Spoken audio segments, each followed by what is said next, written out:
नमस्कार दोस्तों, मैं अश्विनी वशिष्ठ और आज हम बात करेंगे रियल एस्टेट की इस क्लास में। मेरे जो इस मीटिंग्स में सबसे ज़्यादा जो चर्चा का विषय बना रहा मेरे और क्लाइंट्स के बीच में, वो था टीडीए का दिवाली स्पेशल हाउसिंग स्कीम 2023। जी हाँ, इसमें जिस तरीके से अभी जो डिमांड आई, आपने देखा होगा 2093 यूनिट्स के लिए यहाँ पर 3055 एप्लीकेशंस ईएमडी यहाँ पर डीडीए को मिले। और डीडीए बड़ा खुश है क्योंकि ऐसा डिकेड्स में एक बार देखने को मिलता है। और डीडीए के लिए इससे भी अच्छा हुआ कि जब बिडिंग में ई ऑक्शन में यहाँ पर जितनी ज़्यादा महंगी यूनिट जो रिजर्व प्राइस रखा गया था डीडीए के द्वारा, उतना ही ज़्यादा वहाँ पर इंटरेस्ट शो किया इन्वेस्टर ने। और उतना ही ज़्यादा ऑलमोस्ट कई यूनिट्स पर तो डबल जो रिजर्व प्राइस था उससे ऑलमोस्ट डबल। कमाल है ना कि डीडीए के बारे में हम बोलते हैं कि यार इतने जो रिजर्व प्राइस देखते हैं, यार इस वैल्यू की ये चीज़ नहीं है। ना कंस्ट्रक्शन क्वालिटी है, ना एमिनिटीज हैं, ना वो एक जो एक सिस्टम अंदर डेवलप हो पाता है वो नहीं है। लेकिन यहाँ पर सब कुछ भूल कर और इन्वेस्टर ने इतना पैसा लगाया, क्या ये सही है? चलिए हम इस टॉपिक पर बात करेंगे। सबसे पहले मैं इस टॉपिक पर बात करने से पहले आपको बता दूं, आपको एक मूवी सीन याद नहीं आ रहा आज के कुछ दिनों में? और डीडीए के साथ तो इसे आप बिल्कुल रिलेट कर सकते हैं। मूवी सीन ये बॉलीवुड से यदि आप कुछ जुड़े रहे हैं तो आपने बिल्कुल देखा होगा। कुछ दिन पहले तक जो कुछ मूवीज आती थी, हर एक मूवीज में एक हिस्सा होता था कि कोई पुरानी इमारत है, उसकी ई ऑक्शन हो रही है और वहाँ पर कुछ लोग छोटी छोटी अमाउंट जो रिजर्व प्राइस है उससे थोड़ा ऊपर थोड़ा ऊपर थोड़ा ऊपर चल रहे हैं। और एक बंदा है जो कभी 5% ऊपर बोलता है तो कभी 10%। सब लोग हैरानी से उसकी तरफ देख रहे होते हैं कि यार इसको क्या मिल गया इस पुरानी इमारत में। लेकिन मूवी में ट्विस्ट आता है और वो आता है लास्ट में। बिडिंग जीतने के बाद बंदा बोलता है कि ये मेरी ग्रैंडफादर की बनाई हुई इमारत है और आज मैं इसे खरीद कर और उन्हें समर्पित करने वाला हूँ। वो पहले गरीब थे और आज बहुत अमीर बन गए हैं। कुछ कुछ तो यही दिख रहा है इन प्रॉपर्टीज़ में खरीदने का जो जुनून दिख रहा है। लेकिन फिर भी चलिए हम देखते हैं कि क्या ये, मैं यहाँ पर मूवी के साथ बात नहीं करूँगा, मैं इमोशंस के साथ बात नहीं करूँगा, मैं एक रियल एस्टेट एडवाइज़र हूँ तो मैं कुछ आंकड़ों के साथ भी बात करूँगा कि क्या ये सही हुआ है। हम इसी टॉपिक पर यदि हम बात करें तो सबसे पहले मैं जान लेता हूँ, जो आपने 4-5 करोड़ की प्रॉपर्टी खरीदी है तो सबसे पहले इन्वेस्टर को यही देखना ज़रूरी होता है कि कुछ दो टाइप के लोग हैं वहाँ पे। एंड यूजर हैं, मैं उनकी बात नहीं करूँगा क्योंकि वो कुछ भी खरीद सकते हैं यार, वो अपने फ़ायदे के लिए देख रहे हैं। वो बहुत सारी चीज़ें जुड़ी होती हैं एंड यूजर के साथ और वहाँ पर बहुत हद तक इमोशंस भी जुड़े होते हैं और इमोशंस के साथ मैं नहीं खेलना चाहता। मैं बात कर रहा हूँ इन इन इन्वेस्टर की। इन्वेस्टर यानी कि आप ये सोच रहे हैं कि मुझे एक अच्छी रेंट वैल्यू मिलेगी।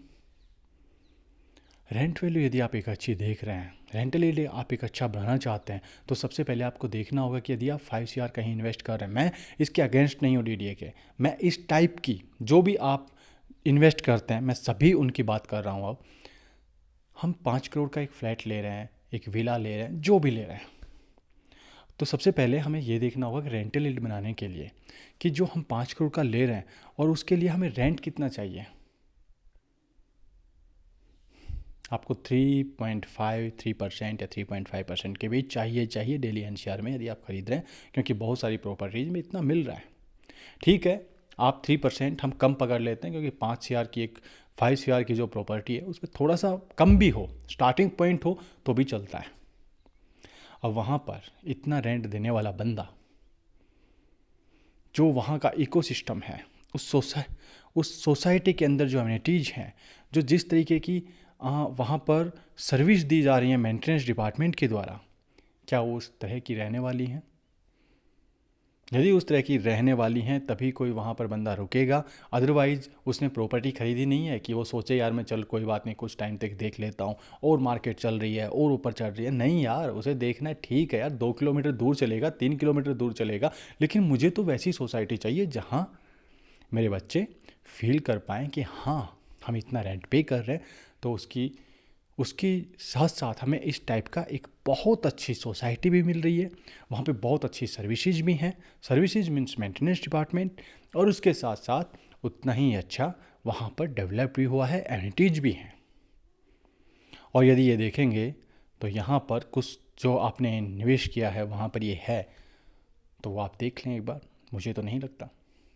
इसके बाद सेकंड पॉइंट आता है रिटर्न। रिटर्न रिजर्व प्राइस देखिए, अब की बार जो डीडीए ने रखे थे बहुत ठीक ठाक रखे थे, मतलब मैं अच्छे ही उसमें रखूँगा, क्योंकि डीडीए को देख रहा था, डीडीए की बहुत सारी यूनिट्स हैं, बहुत वहाँ पे एप्लीकेशंस आते हैं, लेकिन बाद में लोग कैंसिल करा के भाग जाते हैं। क्यों? क्योंकि मार्केट बहुत बार तो डीडीए के साथ ऐसे लोग होते हैं जो फर्स्ट टाइम जुड़ रहे होते हैं, रियल एस्टेट के बारे में बहुत कम नॉलेज रखते हैं। क्योंकि डीडीए जो भी गवर्नमेंट जो स्कीम्स चल रही हैं, चाहे वो अफोर्डेबल हाउसिंग पॉलिसी हो, चाहे ये हो, बहुत सारी ऐसी स्कीम्स हैं, उसमें लोग गवर्नमेंट पे विश्वास करके पैसा लगाते हैं। और यहाँ पर जब उनको बाद में लगता है कि यार मैंने ज़्यादा किया, तो वहाँ से एग्जिट कर लेते हैं। सॉरी, भाग जाना, मैं माफ़ी चाहूँगा उसके लिए, ऐसे वर्ड्स यूज़ नहीं करने चाहिए, बट हाँ, एग्जिट कर जाते हैं। अब डीडीए ने सोचा कि शायद ये प्राइस ठीक नहीं होगा, कुछ रिवाइज हुआ, कुछ प्राइवेट जो एजेंसीज हैं उनकी भी हेल्प ली गई और इसके बाद प्राइस रखे गए। लेकिन हम लोग नहीं सुधरने वाले, हमने उसके ऑलमोस्ट डबल चले गए। जो ये ऑक्शन हुआ उनमें ऑलमोस्ट डबल, बहुत कम देखने को मिलता है। मार्केट की तेज़ी है, मुझे भी समझ में आती है और दिख रही है, और तेज़ी में कमाना भी आसान है। मैं ये नहीं कहता कि वहाँ पे उस टाइम पे इन्वेस्ट मत करो, करो, बहुत आसान है वहाँ पे कमाना। एंट्री एग्जिट के 2 पॉइंट हैं, आपको सही से ध्यान रखने की ज़रूरत है। थर्ड ये, यार आप एक कार चला रहे हैं, हर एक कंपनी बोलती हैं वो 80 किलोमीटर से ऊपर पर आवर कोई भी कार यदि आप चला रहे हैं तो उसमें रिस्क बढ़ता हुआ चला जाता है, किसी में ज़्यादा किसी में कम। वो डिपेंड करता है मैन्युफैक्चरर पर कि उसने कैसी क्वालिटी दी है।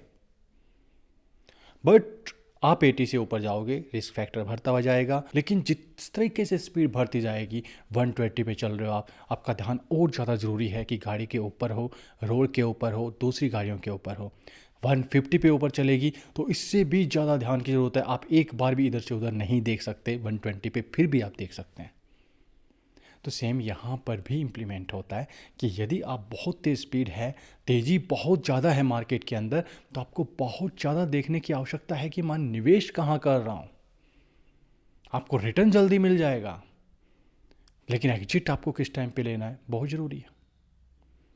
कहाँ पे निवेश करना है बहुत ज़रूरी है।